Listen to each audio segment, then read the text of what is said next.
আপনাকে আল্লাহ ঠিক খাপের খাপ দেখাবে, নয়তো আবার কোরআন শরীফে আল্লাহ যা বললেন এটা মিথ্যা হয়? বলেন, আমান আসদাকু মিনাল্লাহি কিলা, আল্লাহর কোরআনের চাইতে সত্য কথা কোনোদিনে কোনো জায়গায় নেই, আর কেউ বলতেও পারে না। সুতরাং উনি যা বলেছেন ওটা 100% প্রতিফলন হবে। বাস্তবতায় এইটা যারা নিজেরা অবিচার করছেন, এইটা যদি সত্যি অবিচার হয়ে থাকে, যেহেতু আল্লাহ আপনার সাথে আর নেই, এটা ঘুরিয়ে আপনাকে দুনিয়ায় আল্লাহ আপনার প্রতি এটা দেখাবে, তারপরে আপনার মরণ হবে। আমাকে রিমান্ডে নেওয়ার জন্য যে ম্যাজিস্ট্রেট এই আমার সাথে ধোঁকাবাজি করেছিল, আমার বলছো হুজুর আপনি সই করে দিয়ে চলে যান, আপনার অসুবিধা নেই, আপনি 3 মাস পরে বের হয়ে চলে যাবেন। আমার বললাম এই মামলায় 3 মাস আর কি, দেখতে দেখতে চলে যাবে। কিন্তু উনি যে সমস্ত বিষয়গুলো 164-এ লিখে নিয়েছিলেন, একটাও আমার কথা না, প্রায় 11-12টা পয়েন্ট ছিল, সব দেশের বিরুদ্ধে, আকিস গ্রুপের বিরুদ্ধে, জামাতি ইসলামের বিরুদ্ধে। এগুলো লিখে লিখে আমার বছর সই করে দিন, আপনার পড়ার দরকার নেই, নিচে আপনার বউ আপনার ছেলে মেয়ে কান্নাকাটি করছে, আপনি তাড়াতাড়ি চলে যান। ওর কথা বিশ্বাস করে আমি তো জানতাম না যে 164 কি, সই করে দিলাম। পরে এসে আমার উকিল আমারে বলছে আপনি কি করলেন? ওরা তো আপনার মুখ থেকে কথাটা স্বীকার করিয়ে নিয়েছে, এই এই লিখিত, তাও এটা এখন আর হয়তো জামিন দেবে না। 3 বছর কেটে গেল, 3টা বছর আমার জীবন থেকে এরা নষ্ট করে দিল। এই জন্য বলছে যে বিচার পর্যায়ে যে ম্যাজিস্ট্রেট এই যে অবিচারটা করলো, ও যদি না করতো হয়তো ওরে শাস্তি দিত, কারণ যারা দায়িত্বে আছে ওরা তো ওর চাইতে বড় শয়তান, ওরা হয়তো ট্রান্সফার করে দিত। তা আপনি ট্রান্সফার হয়ে যেতেন, তাই বলে আপনি একটা মানুষকে জেনে শুনে বিপদে ফেলে দেবেন? আপনি নিজেই বলছিলেন যে হুজুর আপনার কোনো দোষ নেই, আমরাও জানি, এই জন্য আপনি সই করে বাড়ি চলে যান। তা আপনি কি করলেন? এমন একটা ফ্যাকড়ায় ফেলে দিলেন আমারে, আপনাকেও আল্লাহ ছাড়ে নাই। আমি জেলখানায় যাওয়ার কয়েকদিন পরে দেখছি জেলের ভেতরে ঘুরে বেড়াচ্ছে। এ স্যার আপনি এখানে? আমার বউ মামলা দিয়েছে।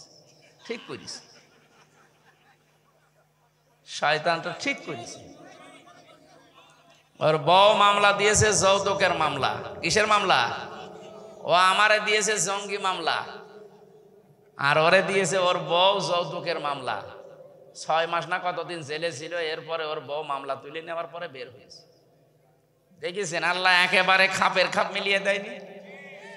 আমি তো ছোট মানুষ বলে ওরে ছোট শাস্তি আল্লাহ দিল। যারা বড় মানুষের গায়ে হাত দিয়েছে, শহীদ আল্লামা দেলাওয়ার হোসাইন সাইদি রহমতুল্লাহ আলাইহি, তার গায়ে যারা হাত দিয়েছিল, দেখেন আল্লাহ কি করছে তাদের।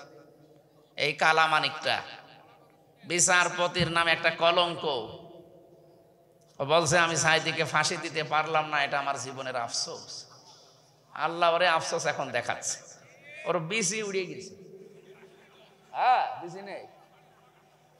ওর বউ যদি এখন জানে তো অবশ্যই ওর বউ থাকবে, বিসি থাকলেই বউ থাকে না, আর বিসি নেই। আমি আর নিচে নামলাম না। এই জন্যে আমি যেটা বোঝাতে চাচ্ছিলাম, আল্লাহ রাব্বুল আলামিন ন্যায় বিচার এ শব্দটা কোরআনে কারিম ছাড়া সম্ভব না।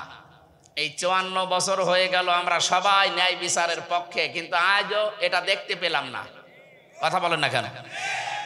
যদিও মুখে বলে ওড়ায় যে আমরা ন্যায় বিচার কায়েম করে ছাড়বো, কই 54 বছর পার হচ্ছে, কিসের ন্যায় বিচার করেছেন আপনি? পৃথিবীতে আল্লাহর এই কালাম যতদিন কায়েম না হবে ততদিন ন্যায় বিচার দেখা সম্ভব না। যা হবে ওটা অবিচার।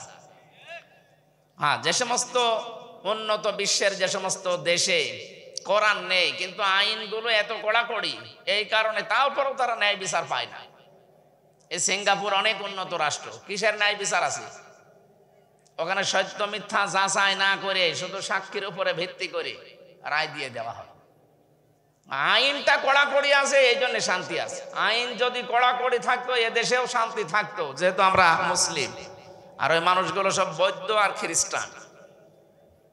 আমি কয়েকদিন আগে ছিলাম ওখানে, আমার আলোচনা দিয়েছে যে আপনি কাফের আর মুসলমানদের ভেতরে পার্থক্য কি বলেন। পার্থক্য কি বলতে পারবেন? কাফের আর মুসলমানের ভেতরে পার্থক্য কি?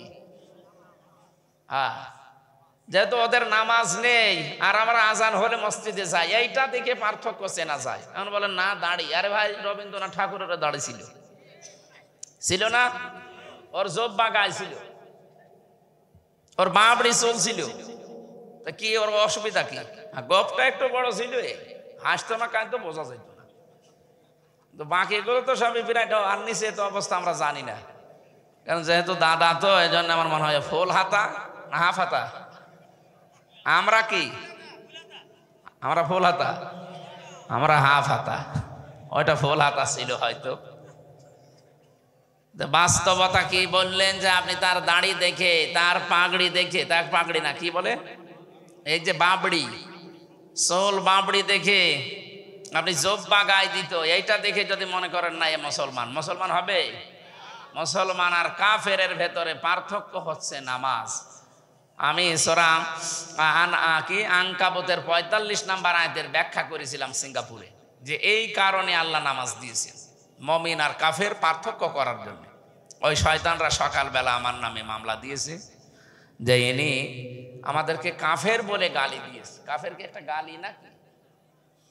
হ্যাঁ, আপনি যা করেন ওইটার নাম কাফের।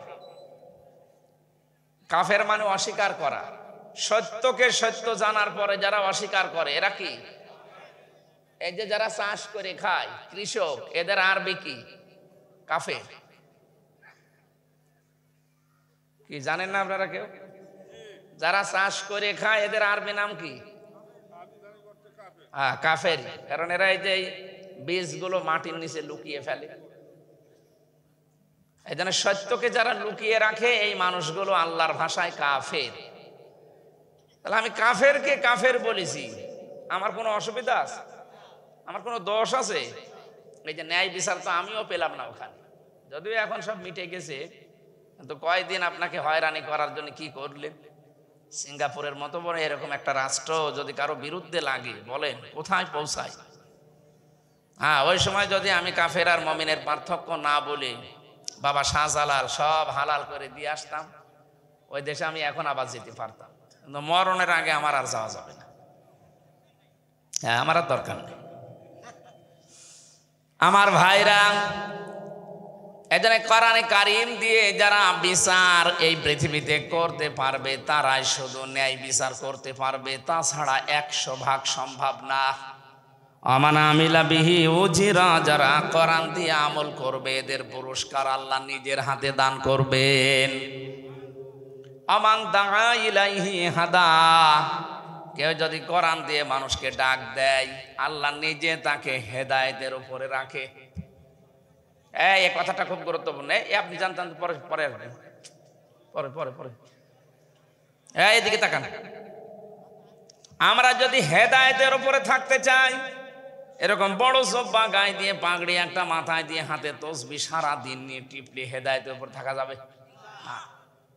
আমান দাআ ইলাইহি হাদা, কোন মানুষ যদি কোরআন দিয়ে মানুষকে ডাক দেয় আল্লাহ একটা দায়িত্ব তার প্রতি দিয়ে দেন যে তোকে আমি হেদায়েতের উপরে রাখবো।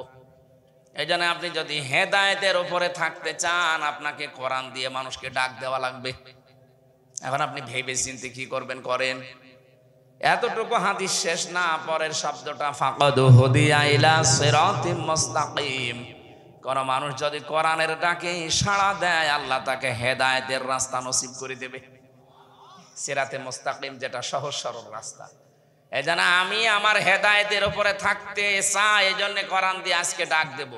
আর আপনাদের ডাকে সাড়া দিয়ে সিরাতে মুস্তাকিম অনুসন্ধান করা লাগবে। আল্লাহ আমাদেরকে যেন তৌফিক দেন, আমিন। আপনার ঘোষক কে ছিল যেন আমি জানি না, উনি যে বললেন না দল মত নির্বিশেষে আমাদের এই অনুষ্ঠান, আমরা কোরআনে কারিম থেকে যে আয়াত পড়েছি দল মত নির্বিশেষে এখান থেকে তাফসির করব ইনশাআল্লাহ। অধিকাংশ অনুষ্ঠানগুলোতে দলীয় কায়দায় কথা বলা হয় না, এখানে কোনো দল বিদল নেই। হ্যাঁ, দল যেটা করা দরকার কোরআন কেন্দ্রিক, ওই কথা তো আগে জানা লাগবে। না জানলে তো আপনি ভুল দলে চলে যাবেন। পৃথিবীতে দল আছে মাত্র 2টা। যত দলই আমরা দেখতে পাই দল আসলে কয়টা? হিজবুল্লাহ আর হিজবুশ শায়তান। হিজবুল্লাহ মানে আল্লাহর দল, হিজবুশ শায়তান মানে শয়তানের দল। যে কোনো এক দলে আপনাকে থাকা লাগবে। আল্লাহর দলে থাকলে আপনি সফল হতে পারবেন, শয়তানের দলে গেলে আপনি বিফল হয়ে যাবেন। কথা বোঝা গেছে না? এবার আসেন সূরা সফ, 14টা আয়াত আছে, মদিনায় নাযিল হয়েছে, 2টা রুকু আছে। আমরা একটা মাত্র আয়াত তেলাওয়াত করেছি, আয়াতের নাম্বার 7। কোন সূরা জানো? সফ। সফ মানে কাতার। সফ মানে কি? এটা নামাজের কাতার না, এটা নামাজের কাতার না, এটা জিহাদের কাতার। রব্বুল আলামিন 4 নাম্বার আয়াতে জানিয়েছেন, ইন্নাল্লাহা ইউহিব্বুল্লাযীনা ইউকাতিলুনা ফি সাবিলিহি সাফফান কাআন্নাহুম বুনিয়ানুম মারসুস। অবশ্যই আল্লাহ তাদেরকেই ভালোবাসেন যারা জমিনে সীসা গলা প্রাচীরের মতো কাতারবদ্ধ হয়ে আল্লাহর দ্বীনকে জমিনে কায়েম করার জন্য যারা চেষ্টা চালায়। পৃথিবীতে যত কাতার আছে সবচাইতে 2টা কাতার আল্লাহর কাছে বেশি পছন্দনীয়। একটা হচ্ছে জিহাদের কাতার, আর একটা নামাজের কাতার। নামাজের যে কাতারের কথা আমরা শুনি, হাদিসে এসেছে, এই কাতারটা দিয়ে আল্লাহ 27টা বিষয় আমাদেরকে জানাতে চেয়েছেন। অথচ আমরা 5 বার যাই দিনে কাতার সোজা করো। ইমাম সাহেব বলে না,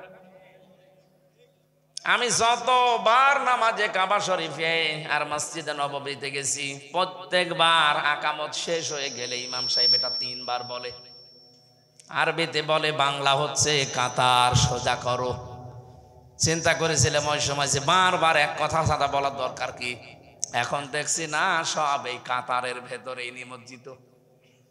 আল্লাহ কাতার সোজা করো বলতে জানিয়েছেন। এটা শুধু নামাজের এই কাতার না, নামাজের এই কাতার এটা আপনি পরিবারে, সমাজে, রাষ্ট্রে, পৃথিবীতে নিয়ে যাবেন। এখন 57টা মুসলিম রাষ্ট্র, আজ বিশ্বে যারা আজ আল্লাহর ঘর মসজিদ পর্যন্ত ভেঙে দিচ্ছে, এদের এত সাহস হতো না যদি আমাদের কাতার ঠিক থাকতো। আজকেও সকালে আল্লাহর ঘর মসজিদ তারা ভেঙে ফেলেছে, বলছে নাকি ওখানে 500 বছর আগে মন্দির ছিল। বিশ্বের বিভিন্ন দেশে আমরা দেখি তারা মাটির নিচে তেল পায়, গ্যাস পায়, স্বর্ণ পায়, লোহা পায়, আর এই শয়তান নামে কলঙ্ক, শয়তানও ওদের ঘৃণা করে। শয়তান নামে কলঙ্ক, প্রতিবেশী নামে নিকৃষ্ট এই জাতি, এরা নাকি এখন মসজিদের নিচেই নাকি মন্দির পাচ্ছে। যতগুলো মসজিদ ভেঙেছে এই 5 তারিখের পর থেকে বিশেষ করে সব এই ধোয়া তুলে, কি ধোয়া? ধোয়া তুলে এরা এই মসজিদগুলো ভাঙছে। মুসলমানদের 200 কোটি মুসলমান এখন ওলমাদের কলিজা এখন কিন্তু রক্তক্ষরণ হচ্ছে। এটা একেবারেই বন্ধ হয়ে যেত যদি 57টা মুসলিম রাষ্ট্র সব কাতার সোজা করে ফেলতো। আমাদের দেশ থেকে হালকা একটু ট্রান্স দিয়েছি, এতেই দাদার ধুতি খুলে যাচ্ছে। কয়েকদিন আগে, 3 দিন আগের বর্ণনা আপনারা দেখেছেন, ডোনাল্ড ট্রাম্প ঘোষণা দিয়েছে 16 লাখ ভারতীয় আছে, আমি জানুয়ারির 20 তারিখে শপথ নেব, এরপরে দেশ থেকে 16 লক্ষ ভারতীয়কে ভারতে পাঠিয়ে দেব। আমার মনে হয় দাদার ধুতি না, নিচের প্যানও থাকবে না। 16 লাখ, টের পাচ্ছেন? আজকেও 2 জনকে পিটিয়ে আইসিইউতে পাঠিয়েছে, যাদের কারণে বাংলাদেশের সাথে ওদের সম্পর্ক খারাপ, ওদের ওই দলের এমপিকে। জনগণ এখন মাঠে নেমে পড়েছে অলরেডি রাস্তায়, কারণ অধিকাংশ বর্ডারে বাংলাদেশে ওদের পেঁয়াজ আর আলু পৌঁছে যাচ্ছে। আমাদেরকে বলেছিল ওদেরকে না খেয়ে থাকা লাগবে, আমরা তোদেরকে রিজিকের মালিক মনে করি না, আমাদের রিজিকের মালিককে। যেই জাতির বছরে 1 মাস না খেয়ে থাকা ফরজ, তাদেরকে ওরা খাবারের ভয় দেখায়। আজকে আমরা উল্টিয়ে ওদেরকে ভয় দেখিয়ে অলরেডি দিয়েছি। কথা বলেন ঠিক কিনা? পৃথিবীর মানুষের দিকে তাকালে আমরা কত কিছু আবিষ্কার পাই, ও শয়তানদের কোনো আবিষ্কার নেই, শুধু মসজিদ ভাঙা ছাড়া। আপনাদেরকে আমরা স্মরণ করাচ্ছি, যেহেতু প্রতিবেশী, এই কারণে 1500 বছর আগে আল্লাহর ঘর ভাঙতে এসে কিন্তু আব্রাহা কাসফে মাকুল হয়ে গেছে। কি ফাজালাহুম কাসফিম মাকুল, ভূষি হয়ে গেছে ভূষি। এই ঘরও কিন্তু আল্লাহর ঘর। বাবরি মসজিদ কার ঘর? কাবা শরীফ হচ্ছে ইনজিল, আর এগুলো সব বগি। আপনি কোন কারণে আল্লাহর ঘরকে এভাবে ভুয়া ধোয়া তুলে ভেঙে ফেলছেন? আল্লাহর গজব কিন্তু নাজিল হবে। বলবেন তখন সতর্ক করেননি, এই জন্যে করলাম। যাই করেন অন্তত ধর্মীয় যেগুলো আল্লাহকে ডাকা হয় এই জায়গাগুলো ধ্বংস করেন না। রসানলে পড়ে যাবেন পৃথিবীর। এমনিতেই খ্রিস্টানরা আপনাদের উপরে রেগে আছে, কারণ কিছুদিন আগে 2 জন খ্রিস্টান যুবতী মেয়েকে আপনারা ভারতের রাস্তায় হাঁটিয়েছেন। কি খোঁজ রাখেন না দুনিয়ার কোনো? ওরা খ্রিস্টান 2টা যুবতী মেয়েকে উলঙ্গ করে, পুরা উলঙ্গ করে রাস্তায় নামিয়েছে। এটা ট্রাম্প ভুলে গেছে মনে করছেন? ও যাতে মাতাল হলো তাহলে ঠিক আছে।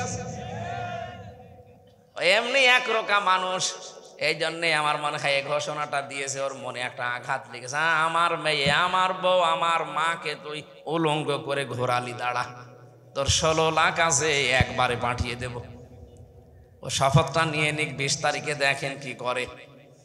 দাদায় টাচ পেয়েছে, এই জন্য দাদার মাথা খারাপ হয়ে গেছে। হকার নামে কিছু সাংবাদিক আছে, মলম বিক্রেতা, এদেরকে এখন লাগিয়ে দিয়েছে যে বল আমরা কিন্তু চট্টগ্রাম নিয়ে নেব। দাদা, আপনারা কি আমাদের কাছে যৌতুক চাচ্ছেন? আর মেয়ে তো পালিয়ে গেছে, যৌতুক কিসের? পালানো মেয়ের আবার যৌতুক লাগে?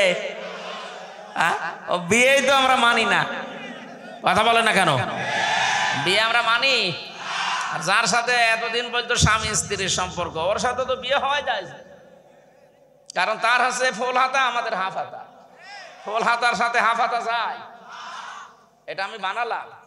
সূরা বাকারা 221 নম্বর আয়াতে আছে। যা বলবো কোরআনে আছে, এই জন্য বলছি ওয়ালা তুনকিহুল মুশরিকিনা হাত্তা ইউমিনু।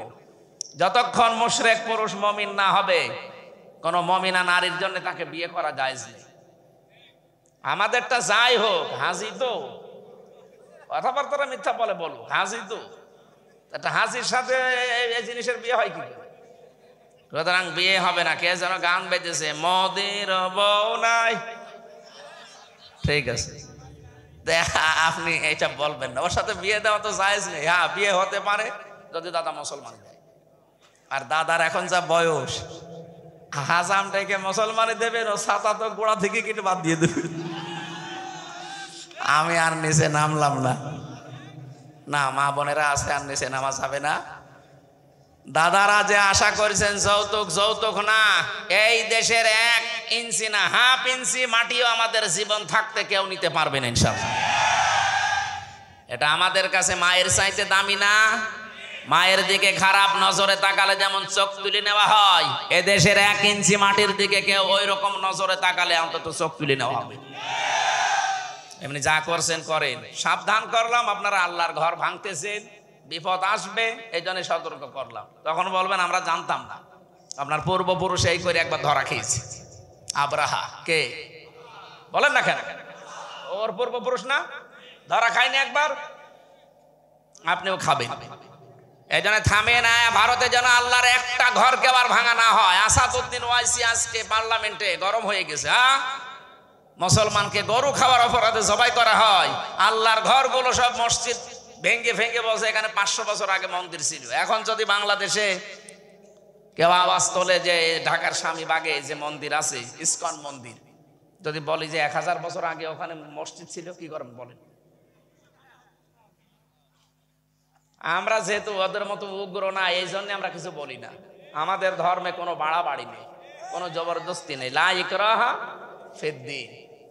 এই কারণেই তো 850 বছর এলাকা মুসলমানেরা শাসন করেছে, কিন্তু কোন মন্দির ভেঙে মসজিদ বানিয়েছে আজ পর্যন্ত ইতিহাস বাংলাদেশে নেই। কিন্তু আপনারা মানুষ নামে একটা কলঙ্ক।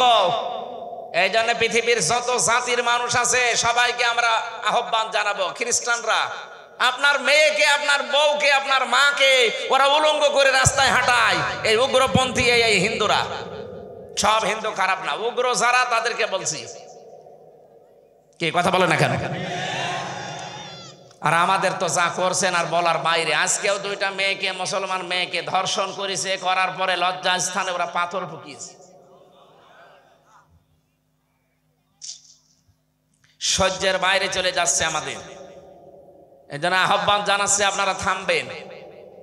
আপনারা বলাও ঠিক না, কারণ ওরা যে জাতি, আপনি বলে সম্মান দেওয়া ঠিক না। তোরা থামবি, তুই তোকারি করা ছাড়া ওদের উপায় আছে? সম্মানিত মানুষ হলে সম্মান দিতাম। মানুষ নামে কলঙ্ক। এ পৃথিবীতে বেঁচে থাকার অধিকার এই উগ্রপন্থী হিন্দুদের নেই। এটা রেকর্ড হচ্ছে, আমি জানি। আপনাদেরকে আমি সতর্ক করছি।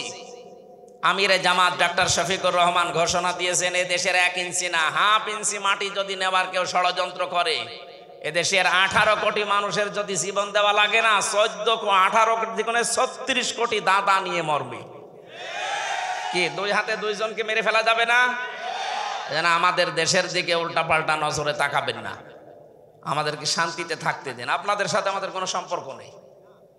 ডক্টর মোহাম্মদ ইউনূস ঘোষণা দিয়েছে ব্যবসায়িক যত লেনদেন সব বাদ। আমরা এখন পাকিস্তানের সাথে, তুরস্কের সাথে, চীনের সাথে ব্যবসা করব। কারণ দেখেন ওদের আশপাশে যত রাষ্ট্র, একটার সাথে ওদের মিল নেই। পাকিস্তানের বর্ডারে ওরা মার খায়, চীনের বর্ডারে মার খায়, আফগানের সাথে একটা বর্ডার আছে চিকন, ওখানেও মার খায়, মায়ানমারেও মার খায়, নেপালে মার খায়, ভুটানে মার খায়। এতদিন আমাদের কন্যা ছিল, এই জন্য আমাদেরও মার। কন্যা নেই, আমাদের এখন আর মারতে পারবেন না। এই জন্য আমরা চাই কাতারের শিক্ষা পৃথিবীর মুসলমানেরা এখন যেন খুব তাড়াতাড়ি নেয়। এটা নেই এই কারণে আজ তাম দুনিয়ায় 200 কোটি মুসলমান থাকার পরও আমরা আজ লাঞ্ছিত, মার খাচ্ছি। একবার যদি 200 কোটি মুসলমান এই 57টা দেশ থেকে আওয়াজ তুলতো যে আল্লাহর ঘরে যদি আর একটা ইটের গায়ে হাত দেওয়া হয়, ভারত কিন্তু উড়িয়ে দেওয়া হবে, ও দাদারা বাপ বলতো। আমি ভারতের বহু প্রদেশে ঘুরেছি, আমি জানি ওদের অবস্থান। সবচাইতে বেশি ভয় পায় এই শয়তানরা মরণকে। একেবারে জুজুর মতো থাকে। ওয়ালা তাজিদান্নাহুম আহরাসান নাসি আলা হায়াতি ওয়া মিনাল্লাযিনা আশরাকু। সূরা বাকারার ভেতরে আছে। আল্লাহ লামে তাকিদ নুনে সাকিলা দিয়েছেন। অবশ্যই আপনি তাদেরকে দেখতে পাবেন এই পৃথিবীতে যারা মুশরিক, ওরা সবচাইতে বেশি ভালোবাসে জীবনকে আর ভয় পায় মৃত্যুকে। আর আমরা যারা ঈমান আছে, আমাদের হালকা পাতলা যায় আছে, আমাদের কোনো ভয় নেই মরণে। আমরা জানি খালি এই দুনিয়া ছাড়তে দেরি, আল্লাহ আমাদের বাগান দেবেন। আল্লাহর বাগানের নাম কি বলেন তো? আমরা তেলাওয়াত করেছি যেখান থেকে সূরা সফ, কাতার বদ্ধ হওয়া দরকার। কাতারের প্রথম শিক্ষা, এক হওয়া লাগবে। কি এই দেশের দেখেন কত কাতার আমরা নামাজে যে সোজা করি, অথচ বিভিন্ন দলের লোক সেখানে আছে। আওয়ামী লীগ, বিএনপি, জামাতীয় পার্টি, জামাত ইসলাম, শিবির, যাই বলেন, কাতারে দাঁড়ালে সব এক। কেউ কি বলে এই তুই বিএনপি করিস, পেছনে যা বলে? ওখানে যেমন নামাজে কাতারবদ্ধ হয়ে একেবারে এক হয়ে গেলেন, এইটা এখন বাইরে নিয়ে আসা লাগবে। বাইরে যদি সত্যি কাতারের এই শিক্ষা আমরা নিয়ে আসতে পারি, বাংলাদেশে চাঁদাবাজিও বন্ধ হয়ে যাবে। গতকালকে গাইবান্ধাতে সাঘাটায় চাঁদাবাজি করার জন্য মরেই গেছে একজন। ওই লোকটা মনে হয় মরে গেছে, আমি শুনলাম মরে গেছে, মাথায় দিয়েছে কোপ। কারা করছেন এগুলো আমরা কিন্তু জানি। উস্কানিতে পা দেওয়া যাবে না, কারো উস্কানিতে পা দেওয়া যাবে না। একবার উস্কানিতে পা দিয়ে পেছনে কিরম লাল হয়েছে গোপালগঞ্জে, দেখেননি? ওই সময় গোপালগঞ্জ থেকে ঢাকায় আসলে শুনতাম বাসে আসবেন, বসে আসবেন 300 টাকা, দাঁড়িয়ে আসলে 1000 টাকা। এত পিটানো পিটিয়েছে, বসার কায়দা নেই, বানরের পেছনের মতো লাল হয়ে গেছে। ওই রকম উস্কানিতে আমরা পা দিতে চাই? বলেন।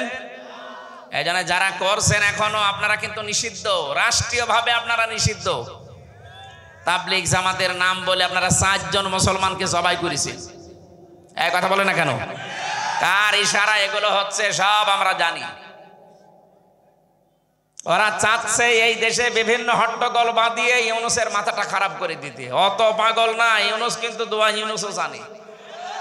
লা ইলাহা ইল্লা আনতা সুবহানাকা ইন্নী কুনতু মিনাজ জালিমিন। গত পরশু দিনের ছবি দেখেননি? মাথায় কি টুপি দিয়েছে আল্লাহর ওলি? না, শিক্ষিত মানুষ তো মাথা ঠান্ডা, এমনি কিছু বলে না। যদি একটা কথা 2 দিন পরে বলে মনে করবেন ওর ভেতরে কিছু আছে। দাদাদেরকে শুধু বলেছিল যে 7 সিস্টার থাকবে না, ওদের মাথা খারাপ হয়ে পায়খানা বন্ধ হয়ে গেছে। যে 7 সিস্টার থাকবে না তার মানে ও কত দূর, ওর দড়ি কিন্তু যেখানে সেখানে বাঁধা না, অনেক উপরে বাঁধা আছে। বড় মাপের খেলোয়াড় একজন, ঠান্ডা মাথায় খেলে। কি কথা বলে না কেন? বড় মাপের খেলোয়াড় দেখবেন যারা, ওরা বেশি সারা ক্রিজ দৌড়িয়ে বেড়ায় না, সারা এলাকা শুধু এক জায়গায় বেশিরভাগ দাঁড়িয়ে থাকে, সুযোগ আসলে গোল দিয়ে দেয় মেসির মতো। উনি ওই রকম, মেসি পর্যন্ত তার সাথে ছবি তুলতে, সেলফি তোলার জন্য লাইনে দাঁড়িয়ে থাকে। অনেক ওসা মানুষ এবং বিচক্ষণ মানুষ, তাকে আমরা সময় দিতে চাচ্ছি। সংস্কার করার জন্য আমরা এই দেশটা আপনাদের হাতে দিয়েছি। খুব তাড়াতাড়ি একটা সংস্কার করেন যেন রাষ্ট্রীয় প্রতিষ্ঠানগুলো মজবুত হয়, কারণ এতদিন রাষ্ট্রীয় প্রতিষ্ঠানগুলো সব ভেঙে ফেলেছে, একটা প্রতিষ্ঠানেরও মাজা নেই। কথা বলে না কেন? নির্বাচন কমিশনে যারা ছিল ওদের মাজা ছিল মেরুদণ্ডহীন। এজন্য রাষ্ট্রীয় যত প্রতিষ্ঠান আছে ওদেরকে একটু সময় দিচ্ছি, এই কারণে যে আপনারা প্রতিষ্ঠানগুলো শক্ত করেন, মজবুত করেন। এরপর একটা ফেয়ার ইলেকশন দিয়ে এই দেশে জনগণের হাতে, সরকারের হাতে ক্ষমতা তো তুলে দিন, তাহলে ওই যে নির্বাচনের কারণে যে দুর্বিসন্ধিগুলো করছে, যারা পালিয়ে বসে আছে, এরা আর করতে পারবে না। আল্লাহ আমাদেরকে যেন তৌফিক দেন ওই পর্যায়ে পৌঁছার। বলেন আমিন। সংস্কার আরম্ভ হয়েছে না হয়নি? জালেমদেরকে সংস্কার করেন তাড়াতাড়ি, কোন জায়গায় জালেম থাকতে পারবে না। আমি প্রশাসনের সাথে 2 দিন আগেও একেবারে সর্বোচ্চ গোয়েন্দা বিভাগের কথা বলছিলাম। বলছে হুজুর আমরা খুব নিবিড় তত্ত্বাবধান করছি, দেশে পর্যবেক্ষণে রেখেছি কে কি করছে, সাদাবাজি করছো সব তাদের কাছে খবর আছে। কয়দিন পরে গোপালগঞ্জের মতো পিটিয়ে ভেতরে ঢুকিয়ে দেবে, জীবনে আর বেরোতে পারবে না। এই জন্য সাবধান, কারা কি করছেন সব কিন্তু ওদের নখদর্পণে আছে। আপনি যদি চলেন ডালে ডালে, ও চলে পাতায় পাতায়। আমি তো রিমান্ডে যে এগুলো বুঝেছিলাম যে কত গভীর এবং সূক্ষ্মভাবে ওরা কাজ করে। ওরে বাবা বাবা, আমি জীবনে কল্পনাও করতে পারি নাই। আমি বসে আছি রিমান্ডে, অথচ আমার স্ত্রীর কাছে মাওলানা আমিরুল ইসলাম বেলালী ভাই জিজ্ঞাসা করেছে শুধু যে কোথায় ও, মানে কোথায় আছে আমি সঠিক জানি না। উনি শুধু বলে দিয়েছিলেন যে হামজাকে বলবা, যদি বলতে পারো ও যেন কথা কম বলে। এতটুকু ওই শয়তানরা রেকর্ড করে আমার পরের দিন রিমান্ডে শোনাচ্ছে। অথচ আমি ভাবতেও পারি না যে আমার এই মোবাইলে সারা দুনিয়ার কেউ কল দিলে সেইটাই ওরা রেকর্ড করে শোনে, তাও দিয়েছে হোয়াটসঅ্যাপে। চিন্তা করেছেন কোন জায়গায় আঘাত দিয়েছে ওরা, কত সূক্ষ্মভাবে ধরছে। এই জন্যে গোয়েন্দা বিভাগ যারা কাজ করছে তারা কিন্তু খুব পর্যবেক্ষণে রেখেছে। আপনাদেরকে আমি সাবধান করলাম, এরপরেও যদি আপনি চাঁদাবাজি চালিয়ে যান, চালান কিছুদিন, এরপরে ওই যে বিশ্বজিৎ হত্যার মামলার আসামি যেমন আমার সাথে ছিল শাওন, ওই লোকটা এখন সারাটা 30 বছর জেল। অথচ আবেগে পড়ে একজনের কথা শুনে কোপ দিয়ে বিশ্বজিৎকে বিদায় করে দিয়েছিল। এখন দলীয় লোকজন খবর নেয় না, না খেয়ে থাকার মতো। জেলের খাবার তো খেয়ে থাকা যায় না, বাইরের থেকে যদি কোনো টাকা পয়সা কেউ না পাঠায় ওখানে থাকা কিন্তু কঠিন। মানুষের লাথি গোতা, এই লাথি গোতা গাল মাইল খেয়ে থাকা লাগে। বলেন এর তো আর মা বাপ পরিচয় দেয় না, কিভাবে দেবে? 30 বছর জেল, বের হয়ে ওর মা বাপকে পাবে? আর দলীয় লোকজনের পরিচয় নেই, এখন আর খোঁজ নেই, খালি ওর কাজটা হয়ে গেছে, শেষ। 30টা বছর এখন জেল খাটা লাগলে কি করলেন আপনি? কার উস্কানিতে পা দিয়েছিলেন?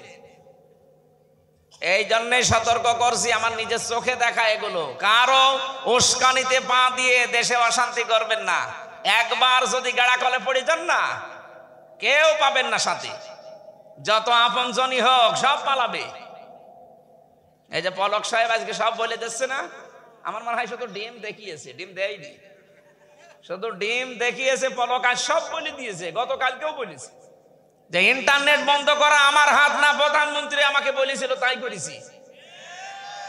এমনকি এই কথাও বলেছে যে দেশ থেকে যাবার পর, আমার দেশ পত্রিকার প্রথম রিপোর্ট আছে, ও দেশ থেকে যাবার পর দিল্লিকে বলেছিল বাংলাদেশকে আক্রমণ করে। কত বড় শয়তান! দেশে মেসাকার করে পারে নাই, কেউ কথা শুনে নাই। সর্বশেষ দিল্লি যাওয়ার পরে ওখানে বলেছে আপনি মেসাকার করে দিন, কিন্তু তারাও কথা শুনি নাই। তাদেরও তো আন্তর্জাতিক আদালতে মামলা হয়ে যেত। এখন এই যে ইন্টারপোলের মাধ্যমে আল্লাহর ওলিকে নিয়ে আসা হবে, আজকে রিপোর্ট বেরিয়েছে। সব কিছুর সামারাইজ হচ্ছে এটা। কারো উস্কানিতে পা দিয়ে নিজের বিপদ ডেকে আনবেন না ভাই, কথা বুঝতেছে? এই জন্য আমাদের উচিত এখন মুসলমানদের সব ঠিক করা, কাতার, নামাজের কাতারের শিক্ষা নিয়ে যদি আমরা পরিবার সমাজে ঝাঁপিয়ে পড়তে পারি, এই দেশে চাঁদাবাজি 100% বন্ধ হবে। চাঁদাবাজি আমরা করব না, কাউকে করতে দেব না। এটাই যদি ওকে মাটির নিচে দেওয়া লাগে তাও রাজি আছি, কারণ এটা নিষিদ্ধ কাজ। এটা যে কত বড় জুলুম একজনের প্রতি। 10 বছর 15 বছর লোকটা বিদেশ থেকে টাকা পয়সা কামাই করে একটা বাড়ি বানাবে না, এ শরীফত দিয়েছে, এ বলছে মিষ্টি খাবো, ক টাকা? 5 লাখ। মানুষের বাবার টাকা নাকি এই জেলায় নেই? এসব এই জেলায় নেই না, মনে হয় সেরকম নেই। আপনারা তো টের পাচ্ছেন। কুষ্টিয়াতে ছিল, হ্যাঁ আছে, এদিকে আছে। সারা দেশের অবস্থায় প্রায় একরকমই। এই সারা দেশের অবস্থা এক, এই কারণে আল্লাহ সারা দেশের অবস্থাও প্রায় একেবারে সমান সমান করে দিয়েছে। আমার ভাইরা, সূরা নমলের 52 নম্বর আয়াতটা আমি তাফসীর পড়েছি, যখন এর আগেও পড়েছিলাম কিন্তু মিলাতে পারিনি। এতে আগস্টের 5 তারিখের পর থেকে আয়াতগুলো যখন আমার সামনে আসে, দেখি বাংলাদেশ দেখে মনে হচ্ছে আল্লাহ আর একবার নাজিল করেছে। কোরআনে কারীম বলছে, ফাতিল কাবুয়ুতুহুম খাবিয়াতাম বিমা যালামু। হে নবী, এই যে ঘরগুলোর দিকে একটু তাকান। বাইতুন দেয়নি, বয়ুত বহু বছর, হোম মানে তাদের। এই যে এই ঘরের দিকে তাকান, এই ঘরগুলো তো সেই ঘর যেই ঘরে বসে বসে এই জালেমরা মানুষের বিরুদ্ধে, মানবতার বিরুদ্ধে দুর্বিসন্ধি করত। সকালে কাকে ধরিয়ে দেব, কার নামে মিথ্যা মামলা দেব, মিথ্যা সাক্ষী দেব, এরকম ছিল না দেশে? যেই যেই ঘরে এরকম জুলুমের দুর্বিসন্ধি হয়েছে, ষড়যন্ত্রের কথাবার্তা বলা হয়েছে, আল্লাহ বলেন খাবিয়াতান, ওই ঘরগুলো আমি আল্লাহ একেবারে উজাড় গৃহ বানিয়ে দিয়েছি, জনশূন্য, এখন পরিত্যক্ত। এটার বাস্তব প্রমাণ আমি দেখেছি কুষ্টিয়ায় হানিফ সাহেবের বাড়ি। আগস্টের 5 তারিখের বিকাল 5টা বাজতে বাজতে মানুষ পায়খানার প্যানও খুলে নিয়ে চলে গেছে। হ্যাঁ, একটা ইটও রাখে নাই। কি অবস্থা করেছে আল্লাহ বলেন তো? শুধু এইটা, সারা দেশের কম বেশি 630টা থানা আছে। প্রায় জায়গায় আমি যাচ্ছি এখন, যেখানেই যায় দেখি জালেমদের বাড়ি ঘর আর নেই, সব পরিত্যক্ত হয়ে গেছে। এত জাঁকজমকপূর্ণ ছিল, এক একটা 1000 কোটি টাকা দিয়ে বাড়ি বানিয়েছে। একটা বাড়ি মাটির সাথে মিশিয়ে দিয়েছে মানুষ, কিন্তু কে মিশিয়েছে এটা কেউ জানে না। রব্বুল আলামিন বলেন, ফাকুতিআ দাবিরুল কওমিল্লাযীনা যালামু আলহামদুলিল্লাহি রাব্বিল আলামিন। কুতিয়া এটা মজুলের ফাইল, জানা নেই কর্তাকে, কেউ জানে না। আল্লাহ বলেন জালেমদের শিকড় কেটে দেওয়া হয়ে গেছে। কে কেটেছে কেউ জানে না। হানিফের বাড়ি ভাঙা শেষ, কিন্তু কে ভেঙেছে কেউ বলতে পারে না। আমার মনে হচ্ছে আল্লাহ আবাবিল পাঠিয়ে ভেঙেছে। 3 দিন আগে ছিলাম কিশোরগঞ্জ, ময়মনসিংহ।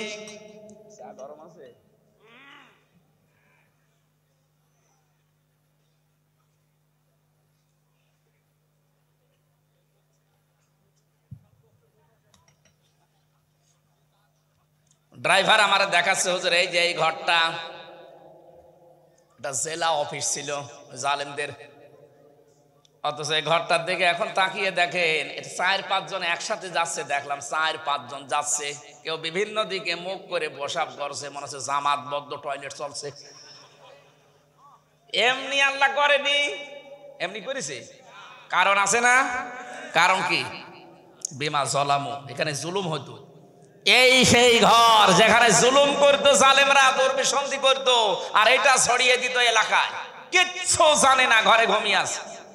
সকালবেলা ঘুম ভেঙে দেখছে হাজতে, কি গো তুই গাছ কেটেছিস? কখন? স্বপ্নে।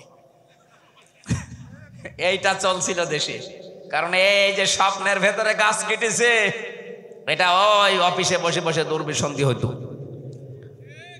নওগাঁ জেলা কি মুক্ত ছিল?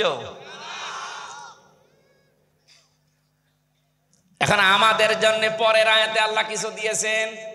আল্লাহ পাক বলেন, ইন্না ফি যালিকা লাআয়াতাল লিকাউমিন ইয়ালামুন। ইন্না দিয়েছেন বক্তব্যের আগে, আবার মাঝে দিয়েছেন লাম, লামে তাকিদ। আল্লাহ বলেন এর ভেতরে শিক্ষা আছে তাদের জন্য যারা জ্ঞানী।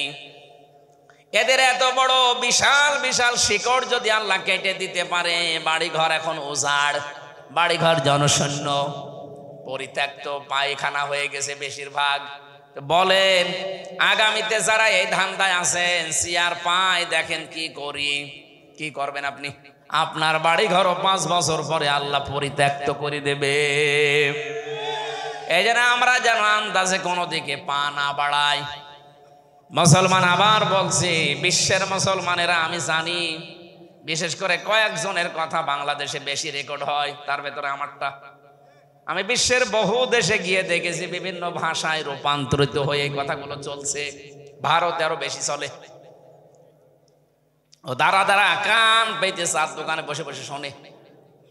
কে গো? বলে হামজা, আমির হামজা, কুষ্টিয়ায় বাড়ি। বাংলাদেশে না চিনলেও কুষ্টিয়া চিনি। এই জন্য আপনাদেরকেও বলছি, বিশ্বের মুসলমান যারা আছেন সবাই এখন কাতারের শিক্ষা আমাদের খুব দরকার এখন এই মুহূর্তে। কাতারের শিক্ষাটা যদি আমরা নিতে না পারি, দেশটাও কিন্তু হাতছাড়া হয়ে যাবে। কি চলছে আপনি টের পাচ্ছেন না ভাই? খুব ষড়যন্ত্র চলছে এখনো। বাংলাদেশ এখন উহুদের ময়দানের মতো দাঁড়িয়ে আছে। কি উহুদের ময়দানে নবীজির কথা না শুনে একদল মানুষ তারা গনিমতের মাল কোড়াতে ব্যস্ত ছিল। হযরতে খালিদ ইবনে ওয়ালিদের নেতৃত্বে আকস্মিকভাবে পেছন দিয়ে হামলা করে অনেকগুলো মানুষকে বিদায় করে দিয়েছিল। কথা বলেন ঠিক কিনা? আমরা ঠিক যেন মনে হচ্ছে বিজয় পেয়েছি, কিন্তু এখনো ধৈর্য রাখার মতো না। এটা এখন ধরে রাখতে হলে কোনো কাজ নেই, আমাদের ঐক্যবদ্ধ এই কাতার সোজা করা ছাড়া। আশা করছি আপনি কাতারের কি শিক্ষা দিতে চাই বুঝেছেন। মুসলমানদেরকে আহ্বান জানাবো, আপনারা সব এক কাতারে আসেন। ছোটখাটো বিষয় এখন ভুলে যান, পরে ওগুলো নিয়ে মারামারি গন্ডগোল করা যাবে। আগে দেশটাই যদি না থাকে, আপনি জমিন না থাকলে চাষ করবেন কোথায়? কথা বলেন না কেন? আমার এই আকিজ গ্রুপের যিনি মারা গেছে, ওই যে শেখ মমিন উদ্দিন, আকিজের ছেলে, বাংলাদেশে সবচাইতে বড় তাফসির মাহফিল করতো খুলনা বেজের ডাঙ্গায়। যেই বছরই যেতাম আমারে বলতো, হামজা ভাই আপনি ময়দানটা একটু ঠিক রাখবেন, কারণ জমি যদি না থাকে এতে চাষ করব কোথায়? জমি ঠিক থাকলে 10 বছর পরও চাষ করা যাবে।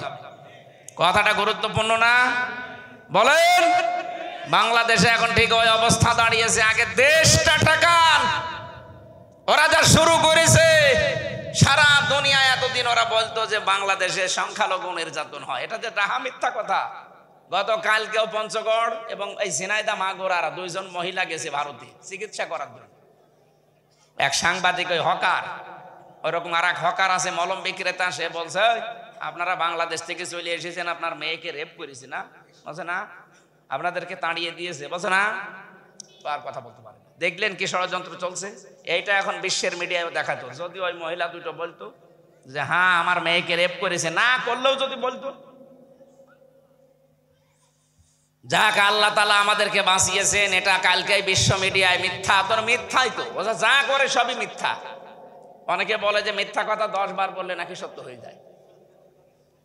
ওরা এইটাই করছে, অপপ্রচার, মিথ্যার উপরে টিকে আছে ভারতের এই মিডিয়াগুলো। এই জন্য আন্তর্জাতিক যারা মাথা নিয়ে চলে এই মডেলরা এখন দেখছে যে পুরাটা মিথ্যার উপরে আছে, এদের কথাও এখন আর বিশ্বাস করছে না। মহিলা দেখলাম শেষের দিকে চেতে গেছে। বেটা কি বলিস? আগস্টের 5 তারিখের পর থেকে আজকের এই দিন পর্যন্ত সবচাইতে নিরাপদে আছি আমরা যারা ওই দেশে হিন্দু, তারা। সুবহানাল্লাহ বলতে পারেন নাই? মুসলমানেরা আমাদের মন্দির পর্যন্ত পাহারা দেয়। তোমরা তো ঠিক নেই, তোমাদের দেশে মসজিদ গুলো ভেঙে ভেঙে মন্দির বানাও। সাংবাদিকের মুখ হয়ে গেছে বানরের পেছনের মতো। কি বলল? এই জন্য আমার এখন সবচাইতে বড় ভয় হচ্ছে এই বিশ্বের 57টা মুসলিম রাষ্ট্র থেকে আওয়াজ তোলেন যে এটা একটা মুসলমান রাষ্ট্র, এর উপরে আমরা কারো খবরদারি পছন্দ করি না, মেনে নেব না। আমাদের এখন কাতার সোজা করা খুব জরুরি। যারা পালিয়ে গেছে ওদের মাথা খারাপ হয়ে গেছে। একটা গরু হারালেই মানুষ পাগল হয়ে যায়। একজন ঊর্ধ্ব শ্বাসে দৌড়াচ্ছে, ও ছেলের সাথে রাস্তায় দেখা, বলছে বাবা কোথায় যাও? ভাই আমার ছেলে হারিয়েছে, আমার গরু হারিয়েছে। বলছে আব্বা তুমি আমার ভাই বললে? বাড়িতে যে বলছে মা আমি মারা যাব। কেন? বাপ আমার লোকের সামনে ভাই ডাকে। ঠিক আছে আসো। বাড়িতে এসে বলছে কি গো তুমি নাকি ছেলেকে লোকের সামনে ভাই ডেকেছো? বলছে ওরে মা গরু হারালে কেন হয়? 50-60 হাজার টাকার গরু হারিয়েছে, এই জন্য যদি ছেলেকে ভাই বলে ফেলে, বউকে মা বলে ফেলে, ওর এমন সাজানো বাগান হারিয়ে গেল, ওর মাথা ঠিক থাকার কথা। এই জন্যই মাথা ঠিক নেই, উল্টাপাল্টা বকতেছে। বলছে আমি নির্বাচিত ছিলাম, আমাকে উৎখাত করা হয়েছে। এত বড় ডাহা মিথ্যা কথা একটা হাসি মানুষ বলে কি করি? হ্যাঁ, উনি নির্বাচিত ছিল, এই কথা শয়তানও বিশ্বাস করবে? বলেন। আপনি যদি ঘোড়াকেও জিজ্ঞাসা করেন যে 15.5 বছর যারা ছিল ওরা কি নির্বাচিত, ঘোড়াও হাসবে। এটা কথা বললে, হ্যাঁ, আমি পর্যন্ত ভোট দিতে পারি না, কিসের নির্বাচন? আমার এই যে 33 বছর বয়স, 18 বছর থেকে যদি ভোট দিয়ে আরম্ভ করতে পারতাম তো কয়বার ভোট দিতে পারতাম? বলেন বলেন। একবার নাই, জেলে থাকার কারণে দিলাম না, আরো 2 বার তো দিতে পারতাম, দিতে পারিনি। কিন্তু এমন মানুষ ভোট দিয়েছে যে 8 বছর আগে মরে গেছে। এক চাষি ভোট দিতে গেছে, ওখানে যারা স্যার আছে বলছে চাষি আপনি এত দেরি করে আসলেন, সকালে চাষা এসেছিল আসতে পারলেন না। আসবো কি করে, তোমার চাষা তো 8 বছর আগে মরে গেছে। কি তামাশা আরম্ভ হয়েছিল দেশে। এইটা নাকি নির্বাচন? আমি আবার বলছি কাতার সোজা করেন ভাইরা, কাতার সোজা করেন। এখনো কাতার যদি আমরা ঠিক করতে না পারি, দেশে এখন হারিয়ে যাবে। তখন ওই যে মায়ানমারের মুসলমানদের মতো আর এক দেশে যেয়ে ফকিরের মতো ভিক্ষা করা লাগবে। আমি কথা বোঝাতে পেরেছি আশা করছি। 7 নম্বর আয়াতে আল্লাহ রাব্বুল আলামিন আমাদেরকে ডাক দিচ্ছেন, ওমানা আযলামু মিম্মান ইফতারা আলাল্লাহিল কাযিবা ওয়া হুয়া ইউদআ ইলাল ইসলাম। আল্লাহ পাক বলেন ওয়া মানে এবং মান মানে ওই ব্যক্তি, আযলাম ইসমে তাফসীল, এটা সুপারলেটিভ ডিগ্রি। আল্লাহ তাআলার নিজের দৃষ্টি দিয়ে বলেন যে আমার দৃষ্টিতে সব চাইতে বড় জালেম হচ্ছে দুনিয়ায় ওই লোকটা।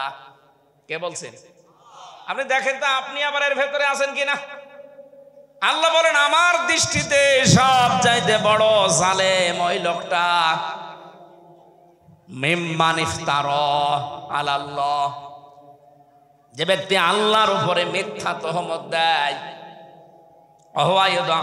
ইসলাম, অথচ তাকে ইসলামের দিকে ডাকা হয়। আয়াতের তাফসীর পড়তে গিয়ে আমি আজকেই পড়লাম যে মানুষগুলো না জেনে ভুল করলে আল্লাহ হয়তো তাকে মাফ করে দিলেও দিতে পারে, যদিও এইটাও ঠিক না।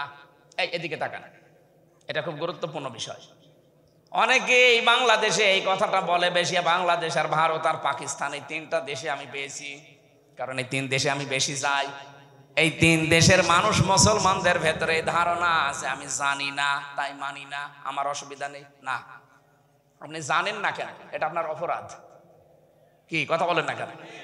আপনি যে জানেন না এটা আপনার অপরাধ, কারণ জানাও ফরজ, মানাও। বলেন না কেন? কেউ যদি জানার ফরজ আদায় করে, যে জানেন আপনি কিন্তু মানেন না, আপনার একটা গুনাহ হবে। কারণ জানার ফরজ আদায় হয়েছে, মানার ফরজ আদায় হয়নি, গুনাহ হবে কয়টা? আর আপনি জানেনও না মানেনও না, গুনাহ হবে ডবল। আপনি জানেন না একটা অপরাধ, মানেন না আর একটা অপরাধ।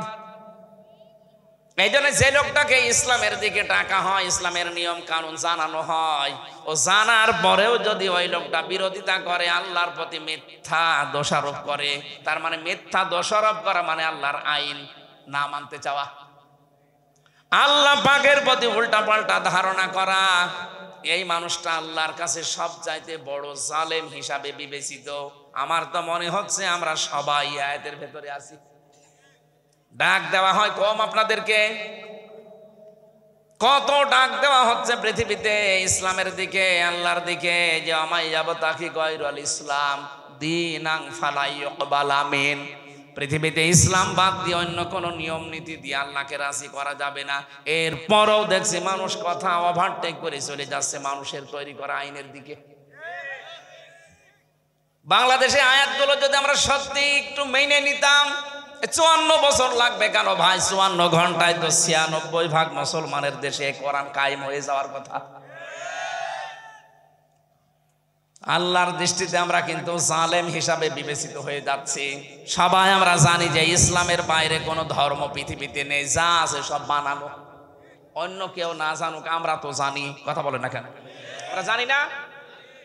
জন্মের পর থেকে আপনাদেরকে জানাচ্ছি আমরা, ইন্নাদ-দীনা ইনদাল্লাহিল ইসলাম। আল্লাহর কাছে মনোনীত একটা দিন আছে, তার নাম, আরো জোরে বলেন, হযরতে ইয়াকুব নবী এবং আমাদের হযরতে ইব্রাহিম নবী, আমাদের জাতির পিতা, ইন্তেকালের আগে তারা সন্তানদেরকে ডাক দিলেন, ইয়া বুনাইয়া ইন্নাল্লাহা আসতাফা লাকুমুদ-দীনা ফালা তামুতুন্না ইল্লা ওয়া আনতুম মুসলিমুন।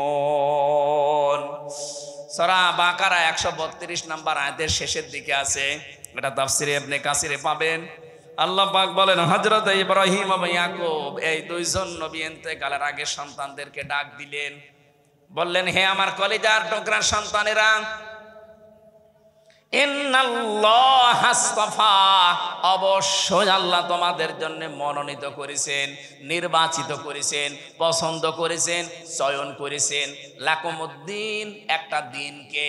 একটা কি কি দিন? মানে কি? রাতের পরে যেটা আসবে ওই দিন। তোমাদের জন্য একটা দিনকে তিনি মনোনীত করেছেন।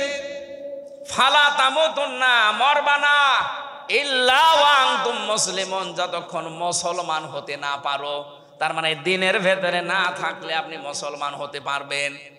আরো জোরে বলেন। বাংলার মুসলমানেরা সতর্ক করছি, ইসলাম বাদ দিয়ে যদি ব্যবসা করেন, ব্যবসা জায়েজ নেই। কি কথা বলেন না কেন? কারণ ফালা ইউকবালা মিন, ইকবালা মুজারে, বর্তমান, ভবিষ্যৎ, প্রেজেন্ট, ফিউচার। এর আগে লান আছে, এর আগে ফা আছে। যারা আরবি গ্রামার বোঝে, এখানে পরশানা কোথায় যেন কওমি মাদ্রাসা আছে নাম করা, এলাকায় অবশ্যই আলেম আছে, জিজ্ঞাসা করেন তাদেরকে মুজারের আগে লান আসলে কেমন অর্থ দাঁড়ায়। আল্লাহ গ্যারান্টি দিচ্ছেন, জীবনেও তোর কোনো ইবাদত কবুল হচ্ছে না, হবেও না। এতটুকু আল্লাহ শেষ করেননি, ওয়া ফিল আখিরাতি মিনাল খাসিরিন, ওই লোকটা সবচাইতে বড় ক্ষতিগ্রস্ত হবে আখিরাতে। এখানে দুনিয়াও ধ্বংস হয়ে যাচ্ছে, আমাদের আখিরাতও শেষ হয়ে যাচ্ছে। যারা ইসলাম বাদ দিয়ে বিয়ে করেছেন, ওটা বিয়ে না। এই কথা বলেন না কেন? সুতরাং ইসলামের নিয়ম বাদ দিয়ে যারা বিয়ে করেন, ওদের কি বিয়ে হয়? আর বিয়ে বাদ দিয়ে যদি কেউ সন্তান জন্ম দেয়, ওটা সন্তান হয় না, জারজ হয়। কি এর চাইতে আর ভেঙে কি বলা যায় আপনি বলেন? আজ ইসলাম বাদ দিয়ে যারা ব্যবসা করেন, ব্যবসা নেই, বিয়ে করলে বিয়ে নেই। ইসলাম বাদ দিয়ে কেউ যদি রাজনীতি করেন, রাজনীতিও নেই। সুতরাং এই বাংলাদেশে আল্লাহর কোরআনের আইন প্রতিষ্ঠা বাদ দিয়ে যারা অন্য আইন বা পৃথিবীতে দাঁড় করানোর জন্য চেষ্টা করছেন, আল্লাহর কসম আপনি ক্ষতিগ্রস্ত। আপনাকে এত সুন্দর করে ডাক দেওয়ার পরেও যদি আপনি ঘাড় ঘোরান, কি হবে আপনি জানেন? সূরা আরাফ 40 নম্বর আয়াত, ইন্নাল্লাযীনা কাযযাবু বিআয়াতিনা ওয়াস্তাকবারু আনহা লা তুফাত্তাহু লাহুম আবওয়াবুস সামা। যারা আল্লাহর আয়াতকে মিথ্যা প্রতিপন্ন করে, মিথ্যা মনে করে, এরকম বলে থাকে, ওয়াস্তাকবারু আনহা, আর কোরআনে কারীম শোনার পরে যারা অহংকার করে মুখ ফিরিয়ে চলে যায়, আল্লাহ বলেন লা তুফাত্তাহু লাহুম আবওয়াবুস সামা, ওদের জন্য আকাশের সব দরজা বন্ধ, একটাও খোলা হবে না। শব্দগুলো কি সুন্দর করে আল্লাহ চয়ন করেছেন দেখেন। তুফাত্তাহু, এটাও মুজারে, এখন খুলছে না, ভবিষ্যতেও খুলবে না। বাব না দিলা আবওয়াব দিয়েছেন, বাব মানে দরজা, আবওয়াব মানে দরজা সমূহ। আল্লাহ বলেন একটা দরজাও তোর জন্য খোলা হবে না, সব দরজা বন্ধ। এতটুকু আল্লাহ শেষ করে দেননি, এর পরের শব্দটা আরো কঠিন। ওয়ালা ইয়াদখুলুনাল জান্নাহ, ইয়াদখুলুনা এটাও মুজারে, বর্তমান ভবিষ্যৎ, প্রেজেন্ট ফিউচার। ওই মানুষগুলো জান্নাতে যাচ্ছে না, যাবেও না। আল্লাহ একটা উদাহরণ দিয়েছেন, কতদিন জানো? হাত্তা ইয়ালিজাল জামালু ফি সাম্মিল খিয়াত, যতদিন সূচের ছিদ্র দিয়ে উট প্রবেশ করে যেতে না পারে। সূচের ছিদ্র দিয়ে উট প্রবেশ করা যেরকম অসম্ভব, এই মানুষগুলো আল্লাহর জান্নাতে যাওয়া ওই রকম অসম্ভব। আর এই মানুষই বাংলাদেশে বেশি। এই কথা বলেন না কেন?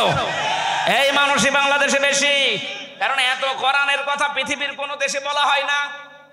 বহু মুসলমান দেশে আমি গেছি না, আমি এত পাইনি। সেই সমস্ত দেশে হয়, কিন্তু সব সেমিনার আকারে, ঘরের ভেতরে, মসজিদের ভেতরে, কমিউনিটি সেন্টার আছে সেখানে। কিন্তু বাংলাদেশে ওপেন ভাবে যেভাবে কোরআনের কথা আমরা বলি, আর এত বলা বলি, এরপরও আমাদের চামড়া মনে হয় গন্ডারের চাইতেও পুরা। এক লোক শ্বশুর বাড়ি যাওয়ার সময় দেখে রাস্তার পাশে এক গন্ডার কাতো কুতো দিয়েছে, না হাসে না। চিন্তা করছে কি গো, গন্ডার তো হাসে না, চলে গেছে শ্বশুর বাড়ি। 3 দিন থাকার পরে ফিরে আসতেছে, দেখে রাস্তার পাশে দাঁড়িয়ে গন্ডার হাসতেছে। কি গো বন্ধু, 3 দিন আগে তোমারে আমি কাতো কুতো দিলাম, হাসলে না, আজকে হঠাৎ হাসো? গন্ডার বলছে, দোস্ত 3 দিন সময় লেগেছে কাতো কুতো চামড়া ভেদ করে লাগতে। গন্ডারের কাতো কুতো লাগে কয়দিন পর? আরো জোরে। আর আমাদের আগেই না। জন্মের পর থেকে আলেমরা কত কাতো কুতো দিয়েছে, বিভিন্ন ভাষা দিয়ে, ওনাদের যা জানা আছে আমরাও দিচ্ছি। কই আপনাদের তো কাতো কুতো লাগে না দেখছি। কবে ফিরবে হুশ? দেখেছেন আল্লাহর কথা, আপনি নিজেই বললেন যে 100% সত্য, কোনো মিথ্যা।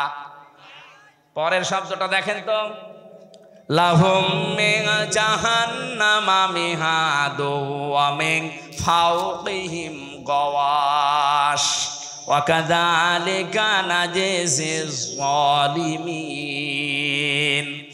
আল্লাহ বলেন এই মানুষগুলোকে শুধু কবরে রাখা হবে, আমি নিচে দেব আগুন আর উপরে দেব জাহান্নামের চাদর। কি আপনি ফুল দিয়ে আসেন, কি কবর পাকা করে দিন, কিচ্ছু হবে না। যাদের বাবা, যাদের বড় ভাই, যাদের দলের নেতা এই পৃথিবীর ময়দানে মানুষের তৈরি করা আইন কানুন প্রতিষ্ঠার জন্য চেষ্টা চালিয়েছেন, ও মারা গেলে হামজা না, হামজার বাবা না, কাবার ইমাম এনে জানাজা পড়ালেও ওর নিচে আগুন থামাতে পারবেন না। তাহলে এই আয়াত কিন্তু মিথ্যা হয়ে যাবে।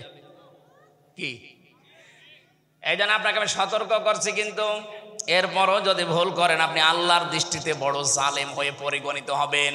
আল্লাহু লা ইয়াহদিল কওমাজ জালিমিন। আল্লাহ পাক বলেন আমি জালেমদেরকে পথ দেখাচ্ছি না, দেখাবো না। ইহদি এটাও মোজারি। কোরআনের শব্দগুলো পড়লে আমার ভয় হয়, না জানি কিয়ামতে আমি আবার ধরা খেয়ে যাই কিনা। কত সতর্ক বাণী তো শুনি, কিন্তু কই বাস্তবে নিয়ে যেতে পারি না। সে ছোটবেলা থেকে শুনছে পরনারীর দিকে তাকানো যাবে না, এখনো পর্যন্ত আমি নিজেকে, এখনো অনেকে আমরা আছি, কন্ট্রোল করতে পারি নাই। কথা বলে না কেন? পরনারীর দিকে তাকানো, কিয়ামতের দিন এই চোখের ভেতরে আল্লাহ নিজে ফেরেশতাদেরকে দিয়ে সীসা গলা ঢেলিয়ে দেবেন। নিজের 14 জন মহিলা বাদ দিয়ে পৃথিবীর কোন মহিলার সামনে পড়লে আজকে থেকে আমলটা শুরু করবেন। মাত্র 15 দিন করেন, 15 দিন করেন, নিজের বউ বাদ দিয়ে অন্য কাউকে আপনার আর ভালোই লাগবে না। অথচ এখানে বহু আল্লাহর ওলি বসে আছে, ভাবির সাথে লাইন, প্রতিবেশীর বউর সাথে লাইন। নাকি বেশি বলে ফেললাম? যারা লাইন করেছেন বিবাহিত মেয়েদের সাথে বিশেষ করে আপনি ভুল পথে আছেন ভাই। একটা অবিবাহিত মেয়ে বা স্বামী মারা গেছে পরিত্যক্তা, অথবা একটা এতিম অসহায় মেয়ের সাথে যদি লাইন করতেন, তাও তো অন্তত তাকে বিয়ে করার সুযোগ থাকতো। এমন একটা জায়গায় আপনার লাইন, তার স্বামী যতদিন বাদ না দেবে আপনি বিয়েও করতে পারবেন না, আর মনে মনে খালি কষ্ট পাবেন। এই জন্য যারা এই লাইনে আছেন আজকেই ভাবি, এবং প্রতিবেশীর স্ত্রী আর বিবাহিত কোন মহিলার সাথে যদি লাইন থাকে, ওই নাম্বার আজকে ডিলিট করে দেন, দেন, এক্ষুনি ডিলিট করা লাগবে। যদি এখন মোবাইল এনে না থাকেন, বাড়ি যেয়ে কারা কারা ডিলিট করবেন তারা হাত তোলেন। কি তোলেন না কেন? ও এই এলাকায় আমার মনে হয় হাদিস বলা ঠিক হচ্ছে না, সব আল্লাহর ওলি বসে আছেন আপনারা। আমি অন্য জেলায় এটা বলবো, ঠিক আছে? অবশ্য ঠিক ওইটাই লাইনে আছে।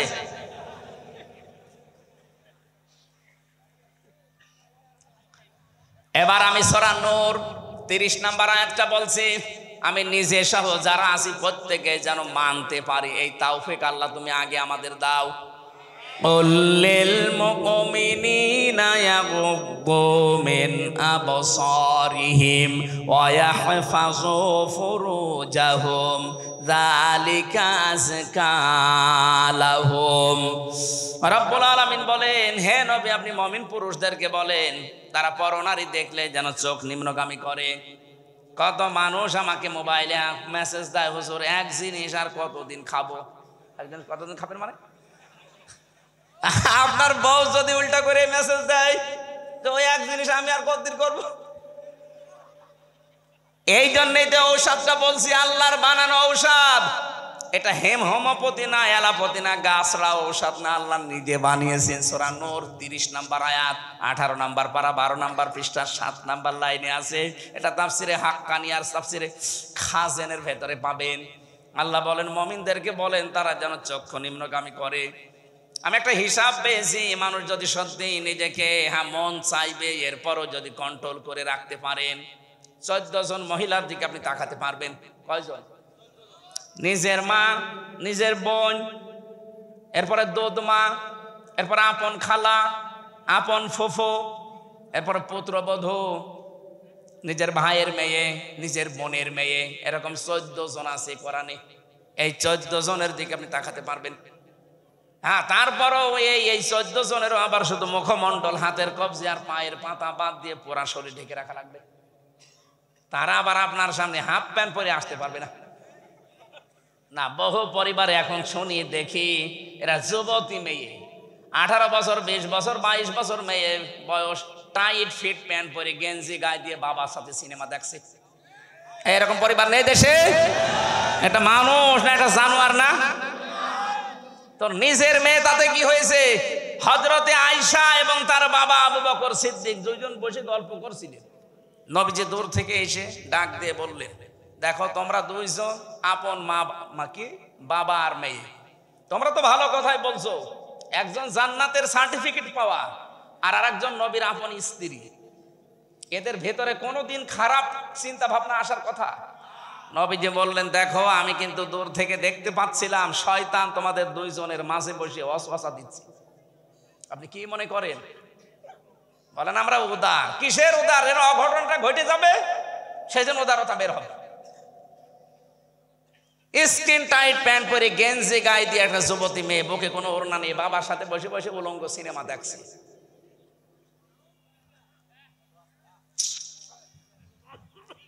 নাকি এটা একটু বেশি হয়ে গেল? কিসের বেশি হয়েছে? এই এলাকায় হয়তো নেই, অনেক জেলায় আছে। আমার মা বোনেরা, আপনাকে আমি আহ্বান জানাচ্ছি, শাড়ি পরা বাদ দিয়ে দেন, আপনি সালোয়ার কামিজ আরম্ভ করেন। আর ওড়না, বড় ওড়না ব্যবহার করবেন। হঠাৎ করে যদি পরপুরুষের সামনে পড়েও যান, পর্দার মতো ফরজ বিধান আপনার লঙ্ঘন হবে না। কথা বলছেন এখানে? আর শাড়ি পরে যদি আপনার চুল বেরিয়ে যায়, যেই চুল পরপুরুষে দেখবে কিয়ামতে সাপ হয়ে আপনাকে কামড় দেবে। আরো বড় বিষয়, শাড়ি পরে নামাজ পড়তে গেলে যদি আঁচল পড়ে যায় আপনার নামাজ ভেঙে যাবে, নামাজই হবে না। যে পোশাক পরে নামাজ হয় না, ও ছাতা পরার দরকার কি? বলে বাঙালির পোশাক। কিসের বাঙালির পোশাক? আমরা তো মুসলিম, আমরা কি? আমাদের পোশাক হবে ফাতেমাতুজ জোহরার মতো। এই কথা বলেন না কেন? আপনি মদিনার মিউজিয়ামে যেয়ে দেখেন, ওইটা ওনার আসল পোশাক কিনা জানি না, কিন্তু পোশাকের দিকে তাকানে হাত পর্যন্ত হাতা, পা পর্যন্ত লম্বা, সালোয়ার কামিজ সিস্টেম। আপনাকে আমি আহ্বান জানাচ্ছি, 350, 400, 500 টাকা হলে সালোয়ার কামিজ হয়ে যায়। ওই 2000, 5000 টাকা দিয়ে শাড়ি না কিনে এইটা বানান, স্বামীরাও বেঁচে যাবে। আরেকটু জোরে বলে, হ্যাঁ, ওরা একটু শোনুক। সম্মানিত মা বোনেরা, আমি আশা করছি আপনি বুঝেছেন। নিজের স্বামীর যতটুকু ইনকাম, এই ইনকাম নিয়ে আপনার চাহিদাকে এই গন্ডির ভেতরে রাখবেন। স্বামী উপায় করে 15,000 টাকা, ওর শাস্তে প্রতি মাসে যায় 8-9 হাজার টাকা, তো ও বাকি কাজ কি দিয়ে করবে? তখন বাম হাতের ইনকাম করতে বেশি নাই। আল্লাহ আমাদের মেয়েদের কারণে আজ হাজারো স্বামী জাহান্নামী হয়ে যাচ্ছে। খাদিজাতুল কুবরা রাদিয়াল্লাহু তাআলা আনহা, তাকে আল্লাহ জান্নাতে ঘর বানিয়ে পাঠিয়েছেন, বলেছে তোমাকে আমি জান্নাতে একটা ঘর বানালাম, জিবরাইলকে বলছে যাও বলে দাও। একটাই মাত্র মহিলা দুনিয়া, অথচ তিনি জীবনে নামাজ পড়েননি, রোজা রাখেননি, হজ করেননি, জাকাতও দেননি। এরপরও তার এই সম্মান কেন? কারণ তিনি স্বামীকে দিনের উপরে চলতে সবকিছু দিয়েছিলেন, সাহায্য করতেন স্বামীকে। স্বামী যখন বাইরে থাকতো, স্বামীর আশায় বসে থাকতেন কখন আমার স্বামী আসবে, দেওয়ালের সাথে দরজার সাথে পিঠ লাগিয়ে ঘুমাতেন। আর আপনি কি করেন? আপনি 11টা সিরিয়াল দেখেন রাত 12টা পর্যন্ত। সম্মানিত মা বোনেরা, আপনাদেরকে আমি ভালোবাসি, বাঁচাতে চাই, এই জন্য আমি এই কথাগুলো শক্তভাবে বললাম। ইসলামের বাইরে যাওয়া যাবে না। ইসলামের বাইরে আজ যারা কাজ করছেন, আপনারা কিন্তু ভুল পথে আছেন। ভাই, আপনি মারা গেলে আপনার উপরে ফুল দিচ্ছে তাই কি নিচে যে আগুন লাগিয়ে দেবে? মিন ফাওকিহিম গাওয়াশ মানে কি? জাহান্নামের চাদর দিয়ে ঢেকে দেবে। ওয়াকাযালিকা নাজিজিজ জালিমিন, আল্লাহ বলেন জালেমদেরকে আমি এইভাবে শাস্তি দিয়ে থাকি। এই জন্যে আল্লাহর দৃষ্টিতে আয়াত অনুযায়ী আমরা বড় জালেমের পরিচয় পেয়েছি, যে আল্লাহ সম্পর্কে না জেনে আন্দাজে এক কথা আল্লাহর উপরে চালিয়ে দেন। এই জন্য আমাদের লেখাপড়া উদ্বুদ্ধ করছি, পড়াশোনা করতে হবে। আর পড়াশোনা শুরু করা লাগবে কার নামে? আপনি আজকে দেখেছেন সিলেবাস, বাংলাদেশে যে বইগুলো এখন তৈরি হচ্ছে, ওই শেখ রাসেলের, বঙ্গবন্ধুর, শেখ হাসিনার, এদের সব আজ বাদ দিয়ে নতুন বই ছাপানো হচ্ছে। যারা দেশের জন্য যা যতটুকু করেছে তার অবদানটুকু স্বীকার করা যায়।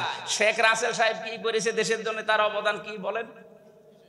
আপনি অন্য দৃষ্টিতে না নিয়ে বলেন। হ্যাঁ, ছোট মানুষ তাকে মেরে ফেলেছে। আপনি যে 2732 জন মানুষ মেরে ফেললেন, তারা ছোট না? তারা তো ছাত্র ছাত্রী। ওনাকে মেরেছে, আমি মারার পক্ষে না, ছোট মানুষকে ছেড়ে দিলে হইতো। কিন্তু এর আগে যে কাজকর্মগুলো তারা করেছে, এই জন্য একটা জাতিকে ধ্বংস করার জন্য আল্লাহ যখন কোনো আযাব পাঠায়, তখন ভালো মানুষগুলো নষ্ট হয়ে যায়। হযরতে মুসাকে একবার একটা পিপিলিকা কামড় দিয়েছিল, পিপিলিকা ধরে ডইলে একেবারে ভর্তা করে ফেলেছে। আল্লাহ বলে নাই কি করো, কামড় দিয়েছে। কামড় দিয়েছে বুঝলাম, পিপিলিকা মারলে ভরার পরে যায় নিচে দেখে, তাকিয়ে যে পিপিলিকার চাক পা দিয়ে ডইলে সমান করেছে। তো ওইগুলো কি দোষ? আল্লাহ আমি রাগ কন্ট্রোল করতে পারি নাই। আল্লাহ বলেন যখন এলাকার ভেতরে কিছু খারাপ কাজ হয়, যারা এটার প্রতিবাদ না করে, আমি আল্লাহ এরকম রেগে যাই। তখন ও ভালোকে মন্দকে দেখা দেখি নেই। আমি মেজর ডালিম বলছি, বইটা পড়েন তো, আপনার মন মেজাজ ঠিক থাকে কিনা পড়েন।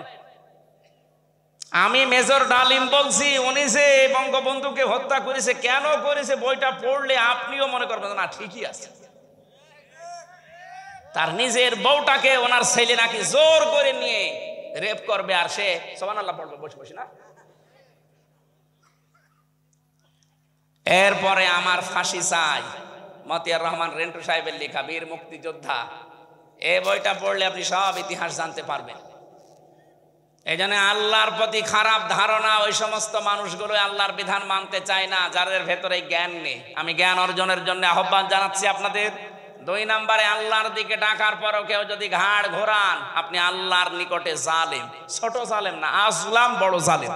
আর জালেমদেরকে আল্লাহ পথ দেখাচ্ছেন না, দেখাবেও না। আল্লাহ আমাদেরকে যেন বাঁচান। আমার যেহেতু আপনার অনুষ্ঠান আর একটা নিয়েছেন আপনারা, আজকে আমি শেষ করছি, আগামীতে আবার কথা বলবো। আল্লাহুম্মা আমিন।